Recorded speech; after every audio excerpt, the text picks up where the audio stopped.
Hello everybody. Today we're going to talk about section 1.3, frequency and frequency tables. Okay, so let's get down to it.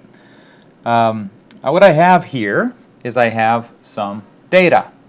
We have some data on the number of siblings of some people. Okay, so what we want to do is summarize this data. We're going to be doing some descriptive statistics here. And we're going to summarize this data by making a frequency table. Okay, so what is frequency? Frequency is just the number of times each data value occurs. All right, so we can see the different data values here. Some people had 0 siblings, some people had 1, 2, 3, 4, etc. The frequency is how many times that number appears in this data table. Okay, so if I wanted to make a frequency table, what I would do is I would write down all my data values. So what data values do we have? We have 0, 1, 2, 3, 4, and 5. Those are the different data values that I have in my table. And then for each one of those data values, we can write a frequency. Okay, the frequency is just the number of times 0 occurs. How many times does it happen? It happens 1, 2, 3, 4 times. I'm going to cross them out as I go to make it easier to count later on. All right, so 0 occurred with frequency 4. That's the frequency of 0. What's the frequency of 1? Well, 1 occurred 1, 2, 3, 4, 5 times. So the frequency of 1 is 5. What about 2? 2 occurred 1, 2, 3, 4 times. What about 3? 3 occurred 1, 2 times. What about 4? 4 occurred 2 times. And 5 occurred once. Now notice, I started with how much data? Well, there's 6 in each row and there's 3 rows, so there's 18 data. So if I add all these up, what should I get? 18. Right? Let's just check that. It's good to check just to make sure we didn't miss anything. 4 plus 5 is 9. 9 plus 4 is 13. 13 plus 2 is 15. 15 plus 2 is 17. 17 plus 1 is 18. So I know I got them all. Okay, that's just a good check. And that's it. That's how you do, that's what frequency is, and that's how you make a frequency table. Except that we're going to do a couple other things here. We're also going to talk about relative frequency. Okay, so relative frequency is the number of times that it occurs, the frequency, divided by the total amount of data. Okay, so the total amount of data we're going to call n. Okay, how much data is there? Well, we said there was 18. And so the relative frequency, I'll abbreviate it FREQ, relative frequency is just the frequency divided by n. That's how we compute relative frequency. So if I make another column for relative frequency, and let me just abbreviate it rel freq, right? I can write these down. So I'm going to take each frequency and divide by n. I'm dividing by 18. All right? So what do I get when I do that? Well, 4 divided by 18. So I'll just go to my handy-dandy calculator here on the side. 4 divided by 18 is about, I'm going to round to 2 decimal places, 0.22. Okay? And then what about the next one here? The next one is 5 divided by 18. So I get 0.28 when I round. Right? Then they get to have another 4 here. So that's going to be the same thing I had up here, 0.22. Right? When I get to 2, that's 2 divided by 18, 0.11, and again 2, 0.11, and then 1 divided by 18 is 0.06 when I round. The actual decimal is 0.05555 repeating, but when you round, it rounds to 0.06. So these are my relative frequencies. Okay?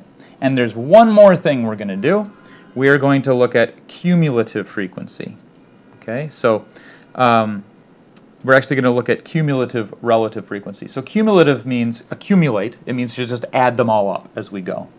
So the cumulative relative frequency is just going to be obtained by adding all the relative frequency to all the relative frequencies before it. Okay? So that's going to be my last column, cumulative relative frequency. Okay? So the first one, I have nothing to add to it but itself. So I just take 0.22. The next one, I'm going to accumulate these. So I'm going to take this plus this. 0.28 plus 0.22. That's 0.50. Then the next one, I'm going to add this plus this plus this. Or in other words, this plus this. So it's 0.72.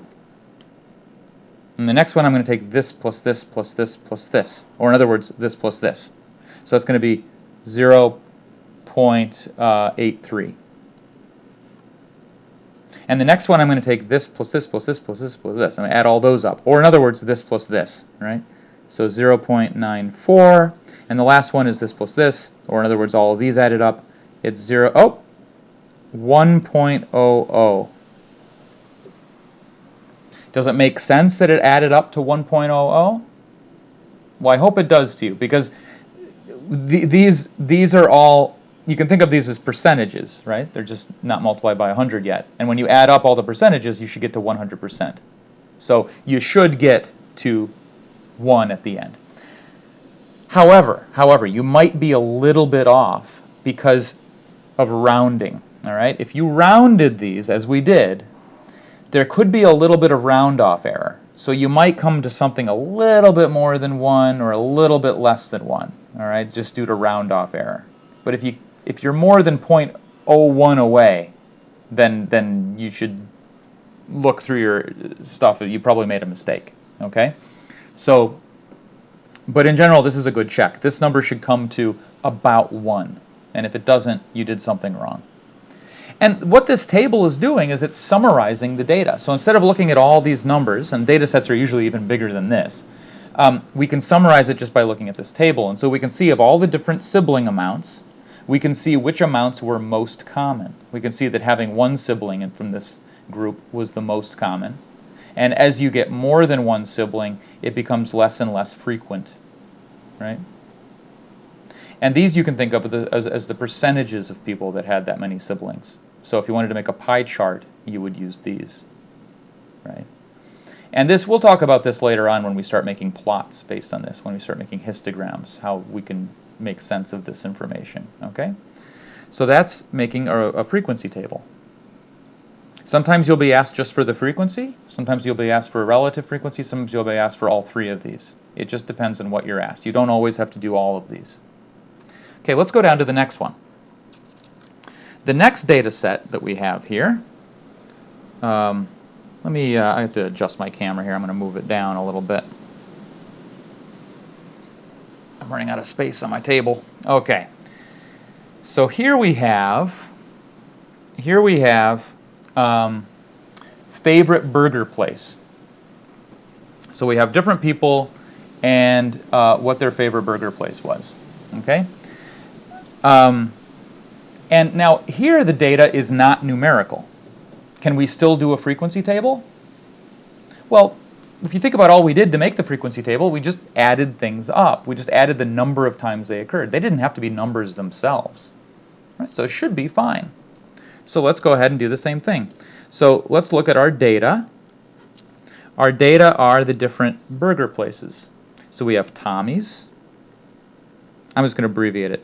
I'm not going to write Tommy's Hamburgers. I'm just going to write Tommy's. I have In-N-Out Burger. So I'll just write In-N-Out. I got Five Guys. I got Umami. I've got other. Let's save that for last. Other we usually put at the end, but let's see if they missed anything. Nope, that looks like that's everything, so I can put it right in here. Others usually put at the end. Okay, so those are my data values. Okay. Now, what is the frequency of these? Well, how many times does Tommy's occur? 1, 2, 3, just 3. In and out, how many times does that occur? 1, 2, 3, 4, 5, 6, 7. 7 people liked In-N-Out Burger. What about Five Guys? How many people had the Five Guys as their favorite burger place? 1, 2, only 2. What about Umami? 1, just 1, not so popular. What about Other? Well, there's 2 of those. Okay, so there we have the frequencies. And we can do relative frequencies here as well. So relative frequencies. Okay, so remember what we're going to do. The relative frequency, we divide by the total amount of data, right? So how much data do we have? If you count up these, you'll see there's 15 of them. So to get here, we're just going to divide these numbers by 15. Okay, so 3 divided by 15. So sometimes you'll just see people write these as fractions, by the way. You don't have to write it as a decimal. But you could write it as a decimal. So 3 out of 15, that's the same thing as 1 out of 5, so that's 0.2. Okay, and then the next one is 7 out of 15. So you could write it as a fraction like that, or you can write it as 0.47 if you want to round to a decimal. This would be 2 out of 15, or you could write it as a decimal, 0.13. 1 out of 15 you could, as a fraction, or you could write it as 0.07. And then the last one's 2 out of 15, or 0.13 as a decimal. Okay? Now, what about cumulative frequency, cumulative relative frequency here? Does it make sense? Now, if you think about it, I mean, adding up these values isn't really that meaningful here because the order in which we wrote these wasn't meaningful, right? There's no one order that is better than any other order. So when you're adding them up, you're adding up everything that's previous, right? Which means that there should have been a reason for it being previous. If there's no reason for something preceding another one in a list, then it wouldn't make sense to add them up in any particular order. So it doesn't make sense to do cumulative relative frequency if the data doesn't have a natural ordering to it. Okay? So cumulative frequencies don't make sense when the data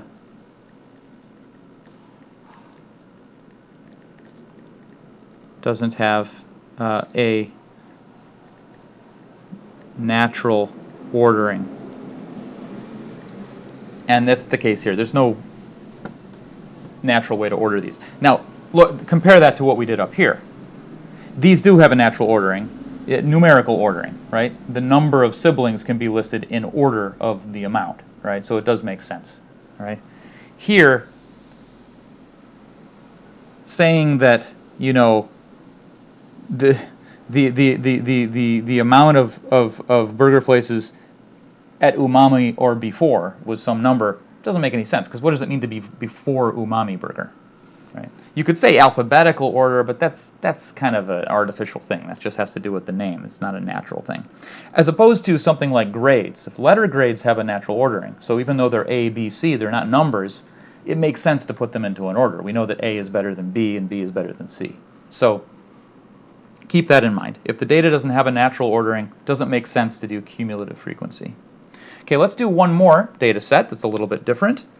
And here we have family incomes.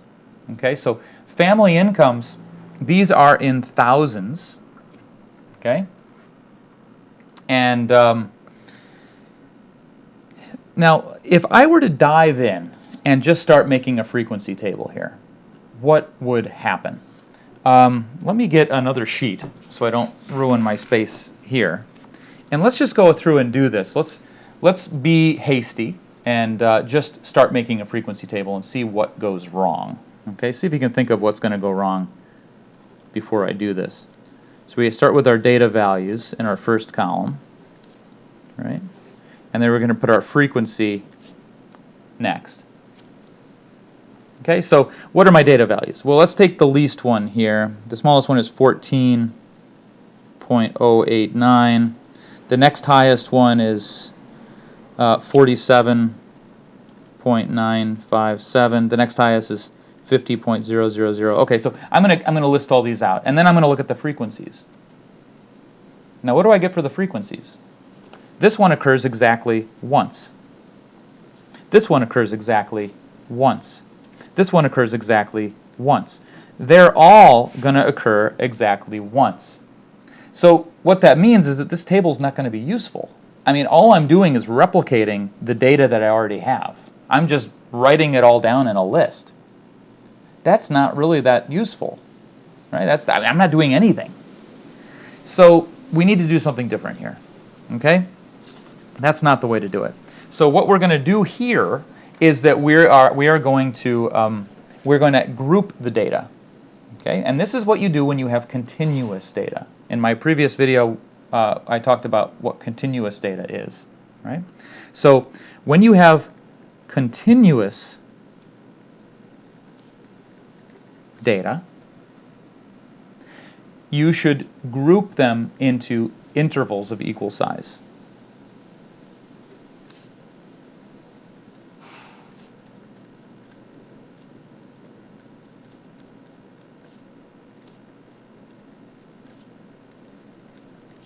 Okay. So let's think about how we might do that. So let's look at our data range. The range of data values.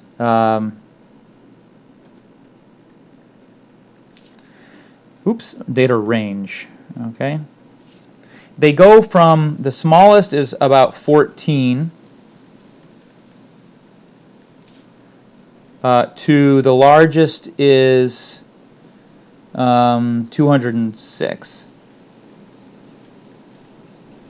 Now we're going to group them into intervals. We don't have to have these exact numbers. Let's kind of round to the nearest nice number, okay? So let's round, if I want to include 14, let's just go all the way to 10, okay? So I'm going to round this down to 10. And this, I want to include this, so let's go all the way up to 210. Okay? So if I go from 10 to 210, I will get all of the data. Okay? So what I want to do is break this down into intervals, right? I want to make these intervals of equal size. So I'm going to take this spread of numbers, and I'm going to break it down into some parts. Now, when we do this, it's good to have about 5, 6, 7, 8 parts, okay? So let's see what works nicely here. If I take this data range, 210 minus 10 is a spread of about is a spread of 200, right? Is that divisible by 7 or 6? No, but it is divisible by 5. Okay, so if I divide that by 5, I get exactly 40. So what this is saying is that I can break it into 5 parts of size exactly 40. Right?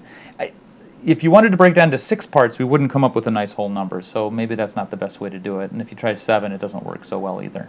So 5 works nice. All right, I'm going to break this up into 5 intervals of size exactly 40. So let's go ahead and do this. So if that's confusing to you, I think it'll become clear when we actually write out the groupings here in the table, and it'll become clear. Okay? So for my data values, what I'm going to do is I'm going to look at the groups. All right? So my groups, this is my group width here. This is the width of the intervals. Okay, so I'm going to start at 10, right? And I want my interval to have width 40. So I'm going to go from 10 to 50. My next interval is going to go from 50 to 90. Another interval of width 40. Then I'm going to go from 90 to 130. Then I'm going to go from 130 to 170. And then I'm going to go from 170 to 210. So you see what we did here? We split this range from 10 to 210 into 5 equal parts. And we did that by taking the difference and dividing by 5. And like I said, if dividing by 5 doesn't work, try 6, try 7, try 8.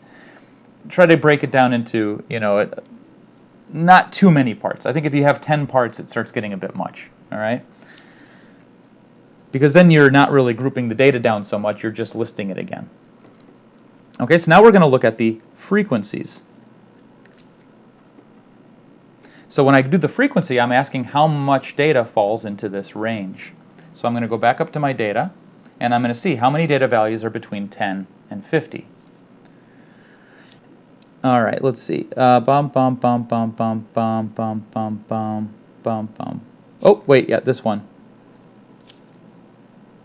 And this one.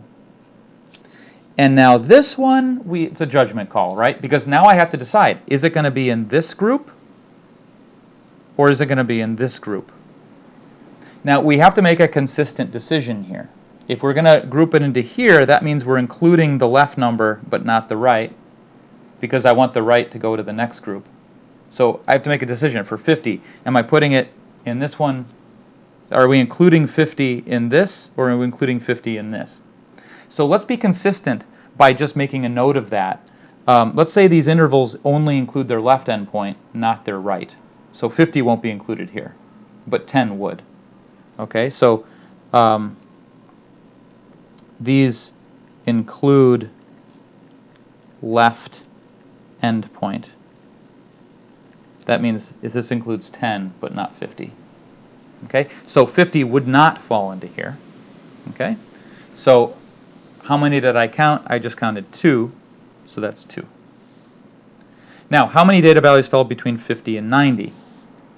Well, let's see. This one, this one, this one, this one. That's 4, 5,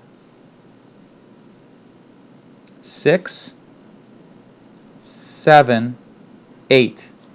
Okay? So there are 8 between 50 and 90, so that's my frequency there. Now, what about between 90 and 30? Looking up here, 90 and 130, sorry. 1, 2, 3, 4, 5. So there are 5 that fell between 90 and 130. What about 130 to 170?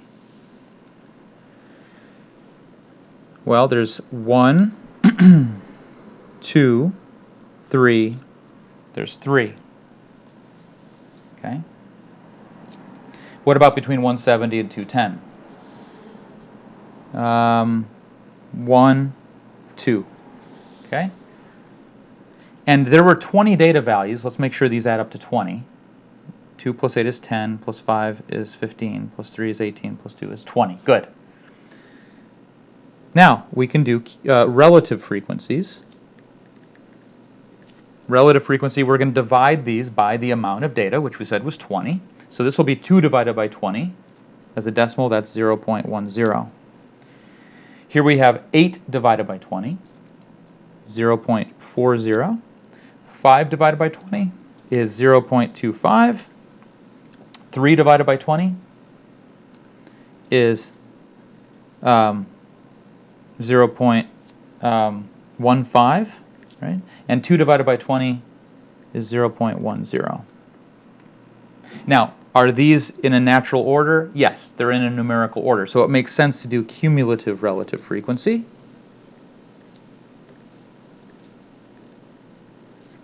All right. So all I do there is just add these up. So 0.10, then I add these, then I add these, then I add these, then I add these. And I get to exactly 1, which is fantastic. Okay? So a little bit more steps here on this one. We need to find the range of the data. Find the range of the data, divide it by the number of intervals that we want. This is going to be the number of intervals we ended up with. And that gives us our width. And that's how we specify these chunks that we're going to count the data falling into. And we also have to make note of whether we're including the left endpoint or the right endpoint in these chunks. Since we decided to include the left endpoint, 10 belongs here and 50 belongs here. That's why we didn't count 50 over here. We counted it down here because we decided to include the left endpoints.